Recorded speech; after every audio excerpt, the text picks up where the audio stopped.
Today's video, I thought we would go back and have a look at the McFarlane Toys 2004 series of Alien vs. Predator, and this is the classic Predator.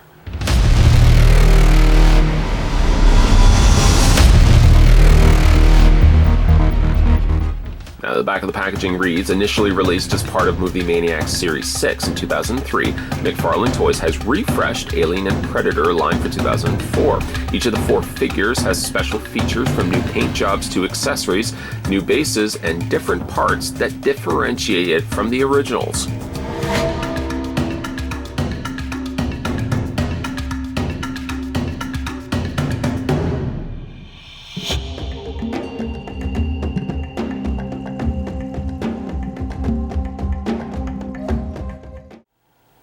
Well, you know, before we do anything, we're going to have to figure out how tall the Predator figure is. So taking it from the bottom and working our way up to the top, it's a roughly it's a 7 1/4 of an inch tall figure.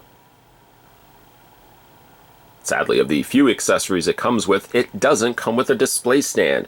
So sadly, in this case, the Predator does have a rather tough time of standing. Even though they've given him flat feet, considerably flat feet, and even though they've teased you with the apparent peg holes on the undersides of his feet, he doesn't come with a stand. And sadly, it ultimately means that the figure does want to topple over. You have to kind of play a balancing act of just kind of slightly adjusting the feet out on angles until you get the desired look and the desired successful stance of this figure.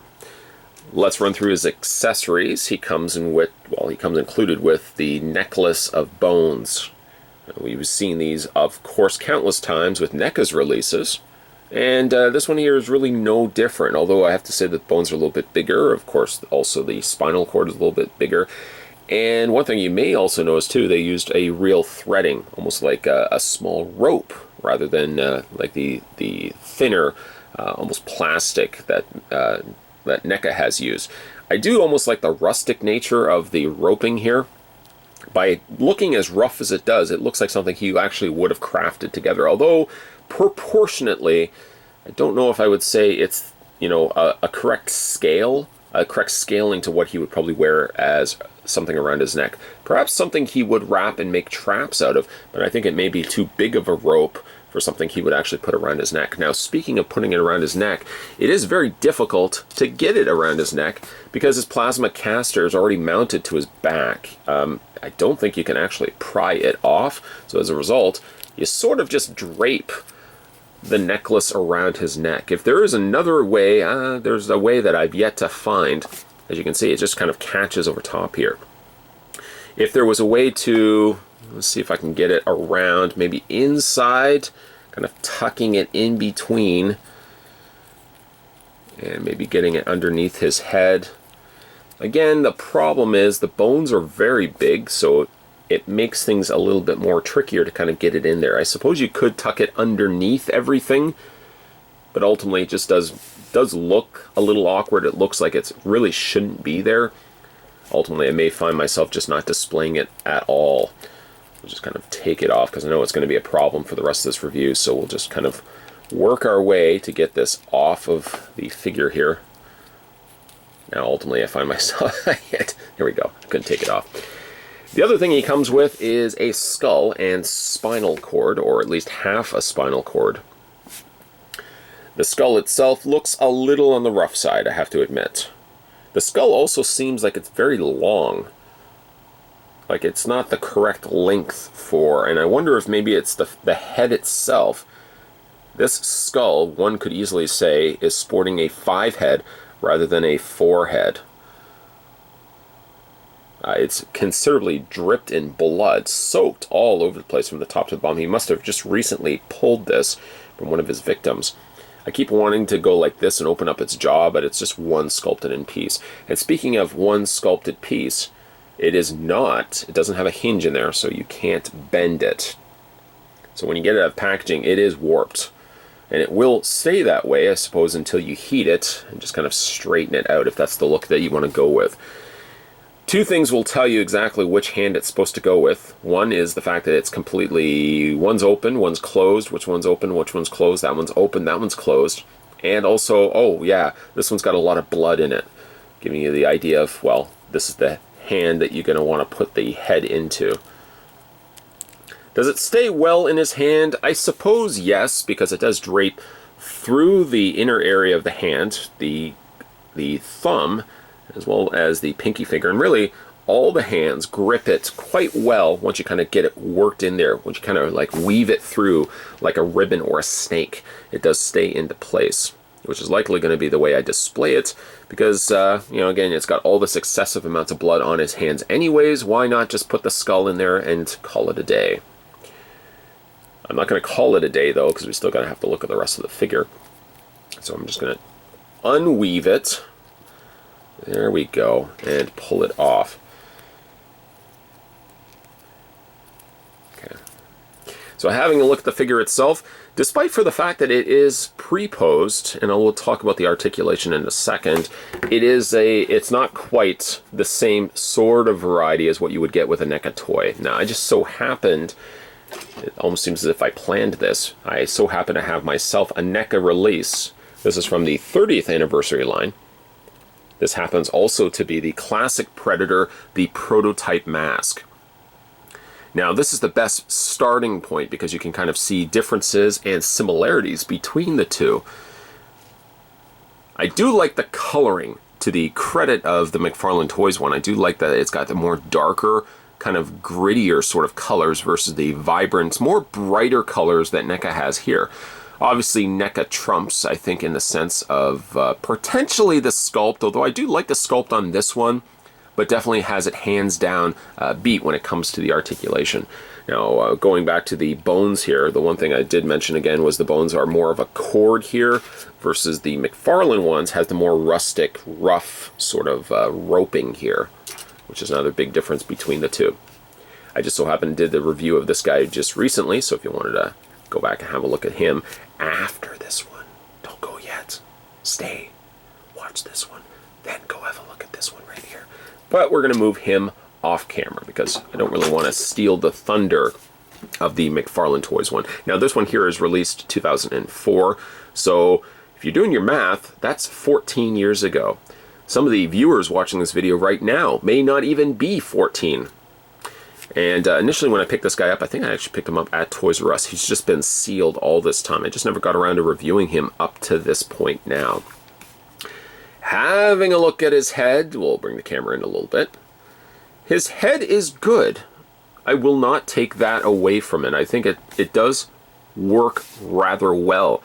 Based on the more cruder methods of producing action figures back then, I think McFarlane Toys actually did a really bang-up job. And to the credit of this particular figure, its paint is really where this figure soars.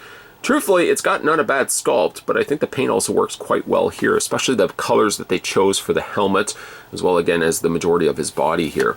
No, the helmet is not removable, if that was something that you were about to ask. Even though there is a gap there, it sort of teases you to the idea that there is like a little ledge there that you can get in there and pry it off, but no, you can't do that. It's just a tease, guys. It's just one big honkin' tease. The dreads on the back, though they are missing the little links here, the links are sculpted, but they haven't been painted in. Instead, you kind of get the more traditional late 90s, early 2000s paint scheme where basically you get like a black and then they just kind of dry brush over top of that. To the credit, really, I mean, that's what NECA really still continues to do when it comes to a lot of their Alien figures, is that just kind of dry brush technique over a darker plastic. Sculpting, like I said, is overall pretty good here. I do think it turns quite well, although it does look a little on the squat side, a little on the stocky, short side, and that a lot of that can be chalked up to the fact that, yes, he does have pre-pose syndrome. He's pre-bent at the legs, and there's not really a whole heck of a lot you can do with that. Going back to the coloring, though, it does seem like, although it benefits the figure, and I do like it a lot that it goes the darker color scheme.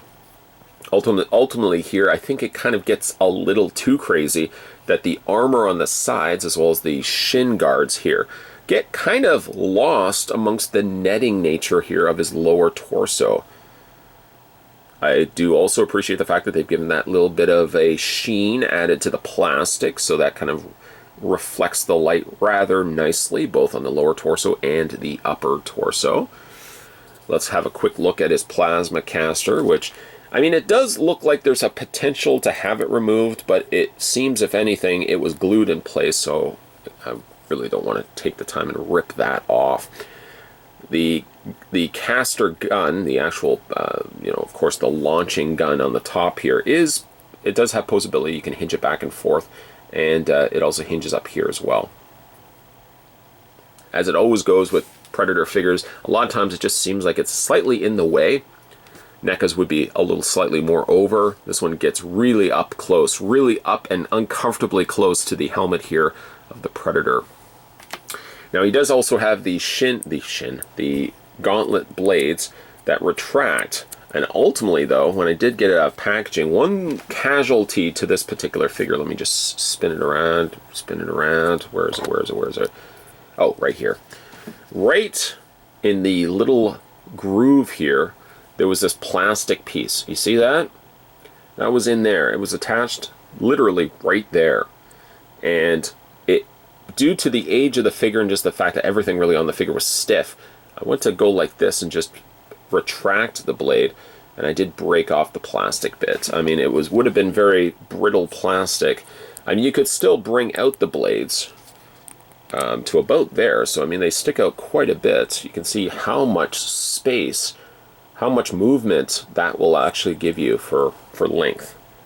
So I think that's rather impressive, but just be mindful that you don't accidentally break that. If you do so happen to get this figure, be careful of that little plastic peg there. Also, one other last thing we could talk about too is he should have his little, there we go, his little control console, which has every single time you look at these, they're already in mid detonation or countdown mode, and this one here is no different. Again, really didn't miss any of the marks when it came to the detailing. There's lots of detailing happening here on the Predator. So really, there is mileage to be made for going back and picking up an older figure like this. Yes, maybe it's a little bit more on the limited side when it comes to poseability, which we will talk about right now. But all in all, I do have to admit, it's a nice looking Predator. When it comes to its poseability, his head rotates back and forth. There is also a hinge happening there, so that tells us that there's a ball joint. This also has a hinge joint there and a hinge joint there, giving us two hinge joints. The arms do, to the credit, in case you were thinking that they were just swivels, the arms do also hinge out. Not much, though. That's all you're really going to get. Don't believe me? It's also on this side as well. The arms technically rotate all the way around as well. The shoulder pads are all in their independent hinge, but this does pop out quite frequently. You just have to kind of pop that back into place. The arms have a very unfortunate swivel point. That's about all you can really do with the arms. And the hands also have a slight swivel as well. Waist swivel. Slight swivel on the legs, forward and back. A little on the tight side here. And the legs also, I don't think they have, no they don't. They don't have any swiveling here, but he does have also a swivel in the foot. Just be aware though, when you are swiveling the feet are on an angle, intentionally and permanently. So even if you are rotating the feet, you're always going to be rotating it as if it's spinning around on its heel. So, of course, despite for the fact that it does have that, you still only can display it one way. I mean, it's a questionable debate, really. Do you put poseability into a figure that has to be posed a certain way anyways? I mean, if you forfeited poseability, let's say in the ankles, for example, would you cry foul and say, well, you know what, I wish it had more than what it was going for? So let me know down below. Do you need a figure to have poseability if ideally the figure is only supposed to be posed a certain way? Because really, based on the legs and legs solely, there would have to be no articulation to accomplish this same look. Yes, you could have same swiveling in the thighs and swiveling in the ankles, but it ends up ultimately not meaning anything, because you really, even if you displayed it in any other pose than this, the figure's gonna topple over, so it doesn't really need poseability in the waist and really from the waist below. While the debate in the comments section rages on as to whether poseability is required for pretty much a pre-posed figure, as for this figure, I do really like it. I mean, for a figure that's 14 years old and one of the earliest examples of a Predator figure, it really turned out quite nice. Its sculpt and its paint, I think still gives it mileage that it doesn't seem dated by today's standards. It's really only by when you start rotating arms and legs that you see, yeah, he's a little on the skimped side when it comes to its posability. But it paints, and like I said, sculpt, really shine well on this figure. It's just a shame that he doesn't have the posability, but that's really what we're getting now from NECA Toys. This is kind of the ancestor to that. This is the one that McFarlane really is the one, and I don't think he gets as much credit as he does. Sure, I rip on figures that he makes nowadays for kind of not really sure what he wants to do, whether he wants to make a statue, whether he wants to make a figure. There's always that kind of back and forth argument. But you really got to give McFarlane and the team at McFarlane Toys credit for releasing a lot of these figures. Not only just the Predator that we looked at today, but really all the movie maniacs as a whole. Those are grandparents, those are ancestors to the toys that we're getting nowadays. Before that, there really wasn't any such thing as a horror figure. Sure, there were dolls and there were other limited posability, really poorly sculpted figures predating that, but McFarlane Toys really put horror figures and sci-fi figures on the map. And there's something to be said for the fact that while some other figures do unfortunately date themselves, there's others that still hold well and stay true to this day. And I think this Predator is a good example for that. Don't overlook this guy if you do happen to see him in a store. I don't imagine you would expect to pay a whole lot for him, but I would say pick him up if you're a Predator fan. You may be surprised with how good the figure actually is, despite for the fact he is a little on the limited side. Today we were having a look at the 2004 release of the McFarlane Toys Alien vs. Predator, and this was the original movie, the very first movie, classic Predator. Let me know down below if you've ever had a chance to pick up this figure for yourself, and what do you think of the figure down below. If you also haven't had a chance to hit that little subscribe button, make sure you do so, as many more videos will be coming your way. As always, guys, thanks for watching. I'll see you next time.